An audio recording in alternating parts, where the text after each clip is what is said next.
Sir, आपली पुण्यात एक सभा झाली होती, निवडणूक सभा. तिथे फक्त रिकाम्या खुर्च्या होत्या, त्यामुळे ती सभा रद्द झाली. माझा प्रश्न असा आहे की आपल्या सभेला रिकाम्या खुर्च्या पाहून आपली पहिली प्रतिक्रिया काय होती, आणि ज्या भाजप कार्यकर्त्यांनी ही सभा ऑर्गनाईज केली होती ते सध्या भाजपात आहेत का?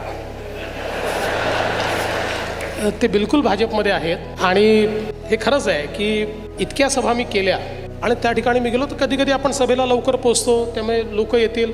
तर गेल्यानंतर त्यांनी सांगितलं की येत आहेत लोक, येत आहेत म्हणून आता काय करायचं. ते शाळेमध्ये सभा होती, बसलो, चहा प्यायलो, पोहे खाल्ले, लोकच येईना, खुर्च्या रिकाम्याच. बरं, तिथे जे उमेदवार होते ते येईना.